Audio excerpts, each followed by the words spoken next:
বাবার মেয়ে কোথায় যাচ্ছে দেখো, পায়ে হেঁটে ট্রেল করছে মিউ। স্ট্রিমটা পার হলাম, এই পাথরের ওপর দিয়ে এসে মিউকে নিয়ে ব্যাগ নিয়ে মিউ আমার সাথে ট্রেল করছে।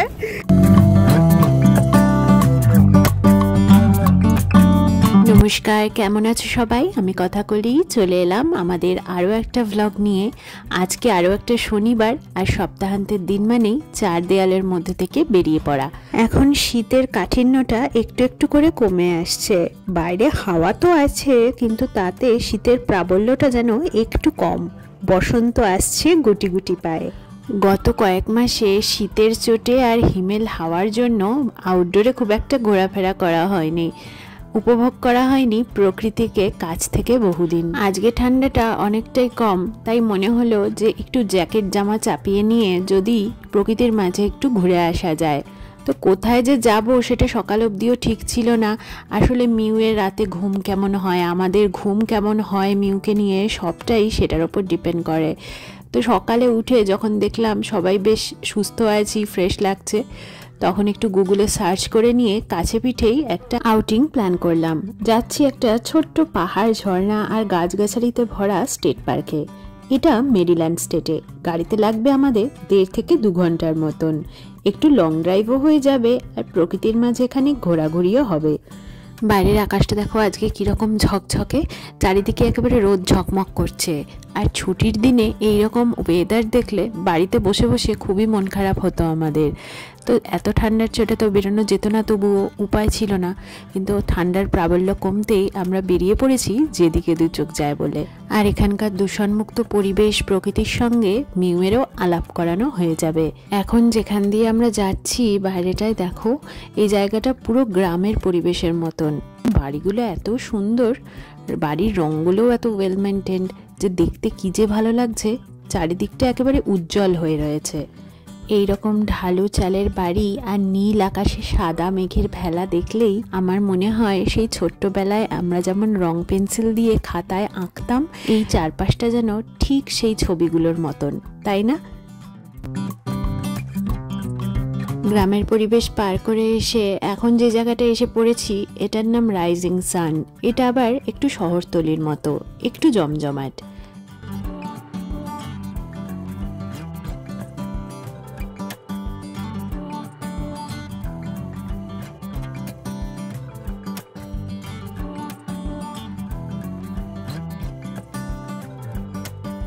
আবার এই রাইজিং সান শহরতলি পার করে আবার পড়লাম গিয়ে গ্রামে। দুপাশে তাকালেই জানলার কাছ দিয়ে দেখা যাচ্ছে বিভিন্ন ফার্মল্যান্ড, কোথাও বিভিন্ন শস্যের ক্ষেত, কোথাও বা গরু, ছাগল, ঘোড়া এইসব চড়ে বেড়াচ্ছে। তারপরে এগিয়ে চলা পাহাড়ের দিকে। দূর থেকে দেখা যাচ্ছে ছোট্ট ছোট্ট সবুজ পাহাড়গুলো মাথা উঁচু করে দাঁড়িয়ে আছে, আর আমরা সেই পাহাড়ের কোলের কাছেই ছুটে চলেছি। এইখানে রয়েছে এক নদীর ড্যাম। তো এই সুন্দর দৃশ্যময় রাস্তা দিয়ে যেতে যেতে আমরা প্রায় এসে পড়েছি আমাদের ডেস্টিনেশনের কাছাকাছি। আর আমাদের লক্ষ্যের কাছাকাছি আসতে গাড়ি কিন্তু ভালোই জার্ক করতে শুরু করেছে। মানে এই যে রাস্তাটা, এটা মসৃণ হলেও এটার উপরে যে পরিমাণ নুড়ি দুধারের পাহাড় থেকে গড়িয়ে এসে পড়েছে, যে গাড়ির চাকার তলায় সেগুলো মরমর করে পড়ছে আর গাড়িটা জার্ক করছে। দুধারে একেবারে গাছে ভর্তি। এই জায়গাটায় সামারে কিন্তু পুরোপুরি সবুজ হয়ে যাবে। গাছে পাতা গজালে কি যে ভারী সুন্দর হবে দেখতে এই রাস্তাটা, তা কল্পনা করতে পারছি। আরও সুন্দর হবে যখন ফল সিজন আসবে। শরতের সময় যখন সেই সবুজ পাতাগুলো লাল, কমলা, গোলাপি বিভিন্ন রং ধারণ করবে, তখন এই রাস্তাটা যে কি মোহময় লাগবে ভেবেই শিহরিত হয়ে উঠছি। তো যাই হোক, আমরা চলে এসেছি, এবার গাড়ি পার্ক করার পালা। আমরা গাড়ি পার্ক করে দিয়েছি। এখন আমরা এসেছি ফলিং রক স্টেট পার্কে। ভালোই ঠান্ডা হাওয়া চলছে। এই যে মিউ নেমে পড়েছে, মিউ স্ট্রোলার নিয়ে নিয়েছি, মিউ স্ট্রোলারে বসেনি। তো রাস্তা জুড়ে এরকম ছোট ছোট রকে ভর্তি। দেখা যাক পার্কটা কিরকম।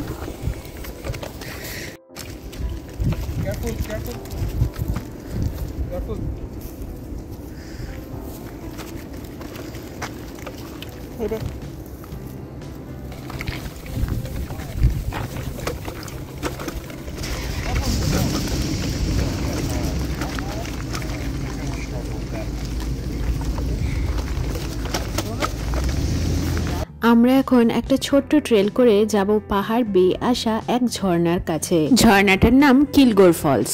ওই যে দুজন সেই ঝর্ণা দেখে ফিরে আসছিলেন, ওনারা বললেন এই রাস্তাটা বেশ উঁচু নিচু আর এবড়ো খেবড়ো। তাছাড়া ঝর্ণার কাছে পৌঁছাতে গেলে পার করতে হবে একটা ছোট্ট পাথুরে স্ট্রিম, তাই স্ট্রোলার নিয়ে যাওয়া যাবে না। তাই অর্ক বলল তোমরা এগোও, আমি গাড়িতে স্ট্রোলারটা রেখে আসি। তাই আমি আর মিউ হাঁটতে শুরু করেছি। মিউ দেখছি হাঁটতে বেশ ভালোই মজা পাচ্ছে। যখন থেকেই ওকে গাড়ি থেকে নামানো হয়েছে ও টুকটুক করে বেশ সুন্দর নিজের পায়ে হাঁটতে হাঁটতে চললো। দুজন ট্রেল করে উপরে উঠছিলেন, তো তারা বললেন যে স্ট্রোলার নিয়ে যাওয়া যাবে না, ওই জন্য স্ট্রোলারটা আবার অর্ক গাড়িতে রাখতে গেল। আর আমরা রাস্তা ধরে এগোচ্ছি, মিউ আমার সাথে ট্রেল করছে, হেঁটে হেঁটে পায়ে হেঁটে ট্রেল করছে। ও পায়ে হেঁটে ট্রেল করছে মিউ। ইয়েস, ঠান্ডা মোটামুটি আছে বটে, তবে এই জ্যাকেট আর টুপি পরে খুব যে বেশি ঠান্ডা লাগছে বা অসহনীয় ঠান্ডা লাগছে তা কিন্তু নয়। আসলে চারপাশে এতই গাছপালা, খুব বেশি হাওয়াটা এখানে অনুভূত হচ্ছে না। আমরা এগোচ্ছি ঘন জঙ্গলের মাঝে পায়ে আঁকা রাস্তা ধরে। এখনো তো শীত পুরোপুরি যায়নি, তাই পাখিদের কিচিরমিচির বেশ কম। তো গাছের ফাঁক দিয়ে সূর্যের আলো এসে পড়েছে, ভারী মায়াময় লাগছে চারিদিকটা। আর মিউজে এত সুন্দর নিজের পায়ে হেঁটে হেঁটে ট্রেল করবে ভাবিনি। আমাদের এই জঙ্গলের মধ্যে দিয়ে পথ ধরে যেতে হবে 1/2 মাইল মতো। তো দেখা যাক মিউ কতটা হাঁটতে পারে নিজের পায়ে, না হলে ওকে কোলে নিতেই হবে, কারণ স্ট্রোলার তো নেওয়া গেল না। পাহাড়ি নদীর ছোট্ট জলধারা যেখানে যেখানে গেছে তার উপর দিয়ে এইরকম কাঠের ব্রিজ করা আছে। এই কাঠের সেতুর ওপর দাঁড়িয়ে খানিক শুনে নিচ্ছি এই জলধারার কুলকুল শব্দ। ট্রেলটা কিন্তু বেশ সহজ, মোটামুটি সোজা রাস্তায়, খালি একটু পাথুরে আর এবড়ো খেবড়ো এই যা। আসলে মিউকে সঙ্গে নিয়ে এর চেয়ে বেশি কঠিন ট্রেল করাও আমাদের পক্ষে সম্ভব নয়। মামা ওয়াটার, চলো আমরা ফলস দেখবো, ওয়াটার ফলস।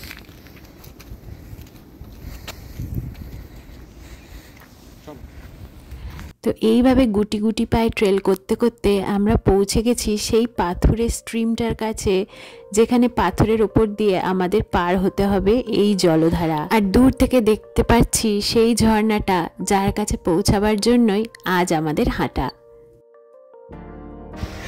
আমরা পুরো এই স্ট্রিমটা পার হলাম, এই পাথরের ওপর দিয়ে এসে মিউকে নিয়ে ব্যাগ নিয়ে। মিউ বলছে বিচ।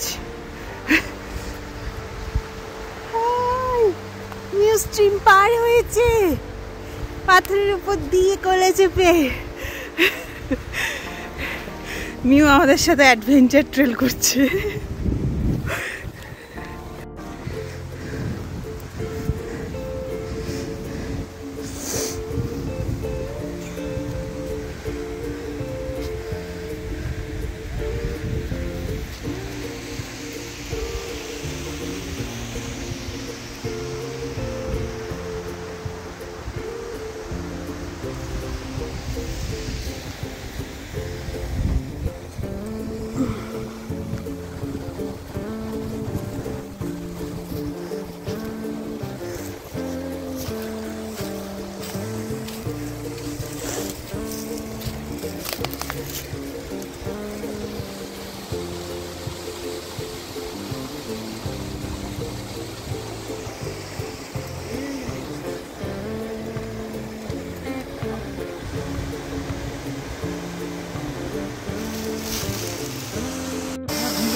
ছোট্ট ঝর্ণাটার কুলকুল জলের শব্দ মন যেন ঠান্ডা করে দিল।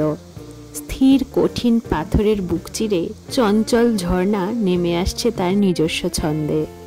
পাথরের গায়ে শ্যাওলার সবুজ আর পড়ন্ত সূর্যের কমলা লাল রং মিলে মিশে একাকার হয়ে আছে। দুধারে শুকনো ডালপালা মেলে গাছেরা যেন সেই রূপ উপভোগ করছে চুপটি করে।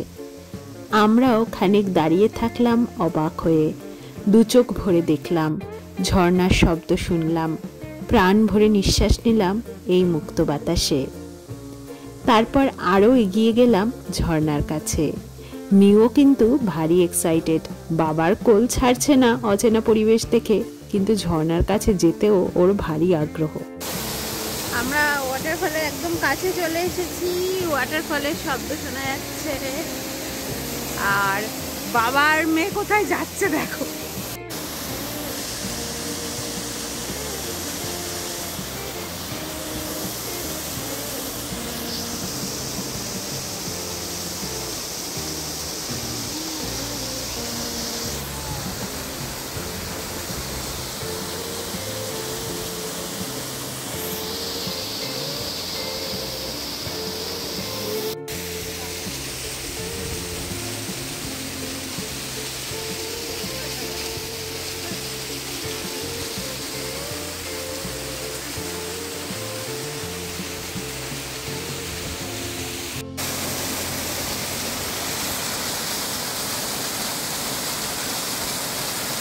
প্যান্টটা ভিজে না যায়।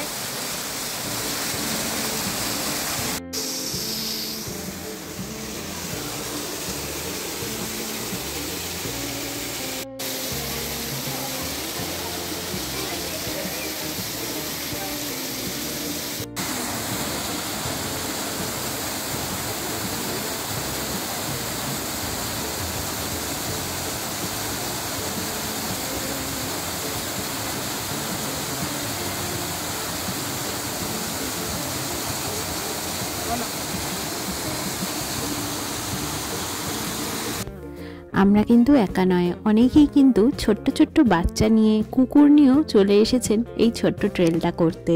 আসলে ট্রেলটা ভীষণই সহজ আর দূরত্বটাও কম, অল্প ট্রেল করেই পৌঁছে যাওয়া যায় এই সুন্দর ঝর্ণাটার কাছে। মিউয়ের চোখ দেখে মনে হচ্ছে ওর একটু ঘুম ঘুম পাচ্ছে। আসলে আমরা ভাত খেয়েই চলে এসেছিলাম, আর মিউয়ের একটু ড্রাই ফুড, ফল, দুধ এইসব সঙ্গে রেখেছিলাম খাবার জন্য। আসলে ওর দুপুরের ন্যাপ নেওয়ার সময় হয়ে গেছে, তাই আমরা ঝর্ণা দেখা শেষ করে আবারও 1/2 মাইল ট্রেল করে ফিরে চলেছি পার্কিং এর দিকে। এবার সূর্য আস্তে আস্তে ঢলছে পশ্চিমের দিকে, তার রোদের তেজটা কমে আসছে, তার সাথে কমে এসেছে মিউয়ের এনার্জিও। 1/2 মাইল ট্রেল করে এসেছিল বটে নিজে পায়ে হেঁটে, কিন্তু ফেরার সময় এই যে বাবার কোলে চেপে পড়েছে।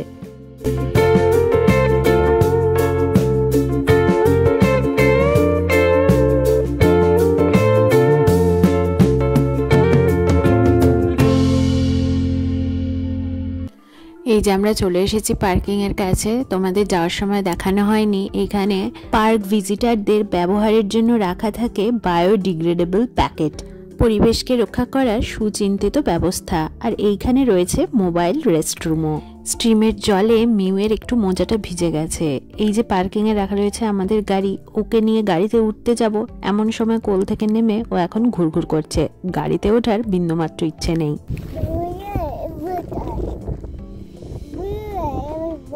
মিউয়ের গাড়ি কোনটা?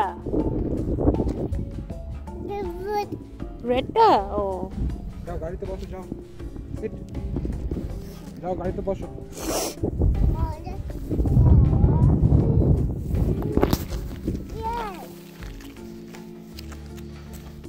কোথায় যাচ্ছ?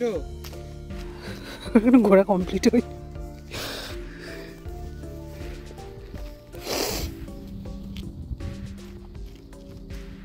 যাই হোক, মিউকে ধরে বেঁধে নিয়ে গাড়িতে ওঠানো হয়েছে, আর এতক্ষণে ঘুমিয়েও পড়েছে। এই পাহাড়ের ঢাল পেয়ে পাথুরে রাস্তা দিয়ে মিউ যে এতখানি পায়ে হেঁটে ট্রেল করবে তা অ্যাকচুয়ালি আমরা আগে থেকে ভাবতেই পারিনি। এখন তো আমরা ভাবছি আগামী বসন্তের দিনগুলোতে এই রকম ছোট ছোট ট্রেলগুলো ওকে নিয়ে করা যেতেই পারে। আমাদের ছোট্ট ছানার শৈশবকে সুন্দর আর আনন্দের করে তুলতে আবারও কখনো বেরিয়ে পড়বো এরকম ছোট্ট অ্যাডভেঞ্চারে, আর শেয়ার করে নেব তোমাদের সাথে। তাই সাবস্ক্রাইব করা না থাকলে আমাদের চ্যানেলটা অবশ্যই সাবস্ক্রাইব করে দিও, আর এই ভিডিওটা কেমন লাগলো কমেন্টে অবশ্যই জানিও। তাহলে আজকের ভ্লগটা এই অবধি, দেখা হবে পরের ভ্লগে। সবাই খুব ভালো থেকো, সুস্থ থেকো।